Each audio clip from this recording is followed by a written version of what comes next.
getting a chance this offseason to meet a lot of the drivers who are in the winged super modified world. This guy has been there for quite some time. He's up north of the border, so for a while there, he didn't get any races at all. But this past year, he was able to run both with ISMA and with the Midwest Supers. Fourth in points with ISMA, ninth in points with MSS, got his start in karts, moved to midgets. He has done a lot of different things over the years. So let's head up to London, Ontario, Canada. Mark Sammut, 50 years old, joins us here. How we doing, man? Great, how are you? Doing very well. Must have been fun to get back to the track because, like a lot of Canadians, you didn't race at all in 20 or 21. Didn't even sit in the car, huh? No, exactly. We took the Clyde car to Delaware a couple times to practice with it, but other than that, I wasn't in a race car. Never ran a competitive race, and never ran a competitive race in 2 years at all. So how was it like coming back last year? Did it come right back to you? It was pretty close. It was great to get back at it. And it's like, obviously, we were a little bit rusty with some stuff, and said we probably didn't have the car prepared as well as it should have been, means we didn't really know what was going to happen for quite a while. But, no, it was great to get back and start to get back in the groove, and hopefully we can pick up from where we left off this year and improve on things a little bit more. All right. Mark started actually in karts at age 9, ran midgets in the 90s, 25 years total in super modified. So really, racing has been pretty much your whole life, hasn't it? Yeah, pretty much. I got started in go-karts. One of my friends raced a go-kart here in London, so my dad took me out there to see it one night, and next week we had one. So that's how it all started. That's a long time ago. Okay. Did you pick it up right away? Yeah, pretty close. It wasn't too bad. The first year was a little bit getting up to speed, but no, after the first year, we've been fairly competitive all along for sure.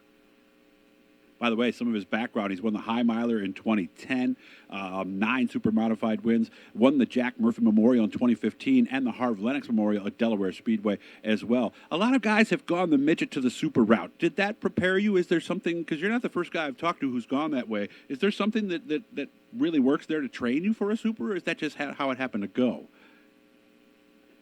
It's somewhat how it happened to go, but it was actually a perfect step for ourselves. Being, I'll be honest, we certainly weren't overly funded, still weren't. But no, the midget was it's much more affordable, but you're basically learning the same stuff, and the cars are the same idea. No, it was a perfect stepping stone for us at the time, absolutely. And a lot of them are the same tracks too, right? Or are they? Yeah, somewhat. Some of the midgets did actually run at Delaware. I mean, some of the small super tracks do run midgets, but yeah, they're very close. But say at Lancaster Speedway, the midgets run there, but they run on a smaller track than the supers do. So it was very close, but like I said, most of the midget tracks are smaller, no question. Was supers always the goal? Yes, exactly. I mean, when I can first remember, sitting in the stands at Oswego and even, going to see the heroes of Delaware here when ISMA still ran every year at Delaware in the late 70s, early 80s.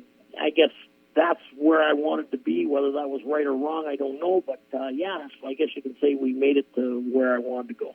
Now, did you try the regular supers, or has it always been winged? No, I've only ran a handful of non-wing stuff, and there's no particular reason for it. It just kind of worked out that way, I guess. I do love going to Oswego without the wing whenever we can. It doesn't happen often, but we did run the Classic last year. And, hey, we're going to give it a try a few times this year, I hope. But, yeah, no, there was no particular reason, but I guess where we live, we have to travel. Doesn't matter what we do, so True. Traveling with the wing just made a little more sense, I guess. Why? How close is Delaware to you?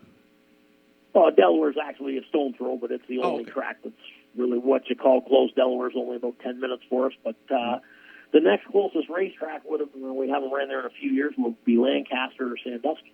Yeah, and that's not exactly close by any means. No, exactly. So are you going to do that 5-race series with the 2 non-winged shows at Oswego? That's our plan, as long as it all works out. Hopefully we can run the Clyde Booth car for those 2 races, and we'll go from there. Yeah, because the nice situation that Mark has going for him, he's got the Clyde Booth car, which is set up as a tailwing car, and then you've got a home-built car that you run with the wing shows, right? Yeah, pretty much that's how it is. I mean, they're not necessarily dedicated, but usually that's the way it works out. God, it works out well, though, because for some reason, not many people just put a wing on a car and take a wing off and run it in both. Is it that specialized, or is that just a thing?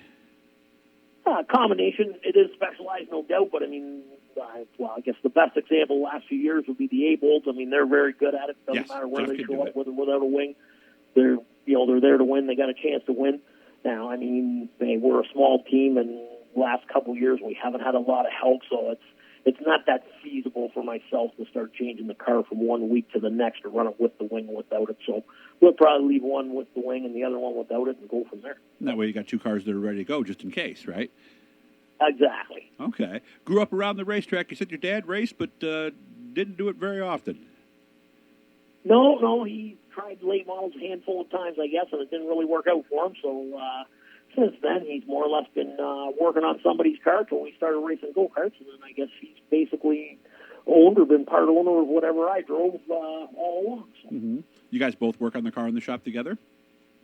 Yeah, no, pretty much every day of the week. It's usually the two of us, and we do get some help sometimes, but usually it's just the two of us. Do you have a special area? Does your dad have an area that he's maybe better at than you? No, not necessarily. No, okay. I mean, other than, my dad, unfortunately, he's getting a little older. He can't quite do what he did at one time, no question about it. But, no, there's no specific jobs. We just, between the two of us, do whatever's got to be done. They call racing America's, well, in this case, Canada's true family sport. Is it safe to say that without racing, you might not have spent as much time with your dad as you have over the last 41 years? Oh, absolutely. There's no question about it. I mean, whether it's lucky or not lucky, I mean, there's not too many people probably can say at my age that, there's only a handful of days they haven't seen their father, like you said, in the last 40 years. And, it's mainly because of the race car. If we didn't have the race car, we probably wouldn't have a lot of other cause to do a lot of things together. So it's been good that way. Was he more of a crew chief or more of a dad when you were younger? It was maybe a little bit of both. I would say he was always, especially when I was younger, he was younger, he was more the crew chief and the car owner, more so than my father. So I would say, and at the end of the day, I guess that was for the better. Well, at some points, I'm sure along the way, he did have to be a dad, right? I mean, not every night goes as well as we want, right? Oh, no, for sure. Oh, no, we had a few quiet ride homes in the truck, no question about it. But usually a couple days and everybody gets over it, and we start doing what we have to do to carry on again. So.